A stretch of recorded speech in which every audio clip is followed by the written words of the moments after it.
సింధు ప్రాంతం లేదంటే కనుక పాకిస్తాన్లో ఉన్నటువంటి ఖైబర్ పఖ్తూన్వా లేకపోతే తెహ్రీకి తాలిబాన్లు క్లెయిమ్ చేసేటువంటి ప్రాంతాలు ఇవన్నీ ఒక ఎత్తు, పాక్ ఆక్యుపైడ్ జమ్మూ కాశ్మీర్ మరొక ఎత్తు.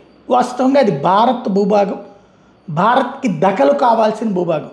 రాజా హరిసింగ్ రాసిచ్చేసినటువంటి, కాకపోతే ఆలస్యమైంది. ఈ ఆలస్యం లోపు పాకిస్తాన్ చాలా భూమి కబ్జా చేసింది. ఆనాడే వెంటనే మన సైన్యాలు వెళ్తే అదంతా తిరిగి స్వాధీనం చేసుకునేవాళ్ళు. కానీ జవహర్లాల్ నెహ్రూ గారు ఆ రోజును తీసుకెళ్ళి ఐక్యరాజ్య సమితికి అప్పచెప్పడం వల్ల ఐక్యరాజ్య సమితి మన అయోధ్య కథ తరహాలోనే దశాబ్దాలు పడతా వచ్చింది, పరిష్కారం అవ్వదు, చెయ్యదు. అదేమంటే రెఫరెండం అన్నటువంటి పాయింట్. రెఫరెండం ఆ రోజు నిర్వహిస్తే కరెక్ట్గా ఉంటుంది, కానీ బిఫోర్ రెఫరెండం నిర్వహించడం.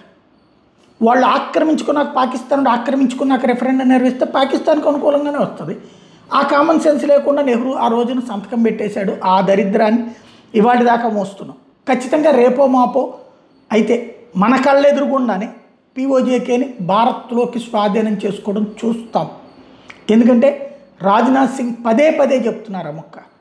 ఆ మధ్యన జయశంకర్ కూడా అదే ప్రస్తావన తీసుకొచ్చారు. కాబట్టి ప్రస్తుతానికి అక్కడ మూడంచెల వ్యూహం కనబడుతుంది. ఒకటి, పాకిస్తాన్లోని ఉన్నటువంటి పాక్ ఆక్యుపైడ్ జమ్మూ కాశ్మీర్ ప్రజలకి భారత కాశ్మీరంలో జరుగుతున్నటువంటి అభివృద్ధిని అర్థమయ్యేలా ఇవాటి సోషల్ మీడియా యుగంలో తెలియచేయటం, తద్వారా అక్కడే ఒక రివోల్ట్ ఆల్రెడీ స్టార్ట్ అయింది. దానికి తోడు పాకిస్తాన్లో ఉన్నటువంటి ఇతర ప్రదేశాల్లోని ప్రజల మీద భారాల కంటే పీఓజేకేలో ఉన్నటువంటి వాళ్ళ మీద భారాలు ఎక్కువ, ప్రయోజనాలు తక్కువ. ఆ విషయం అక్కడ చర్చకు వచ్చేలా చేయడంలో మౌత్ పబ్లిసిటీలో అజ్ఞాత వర్గాలు బాగా పనిచేస్తున్నాయి.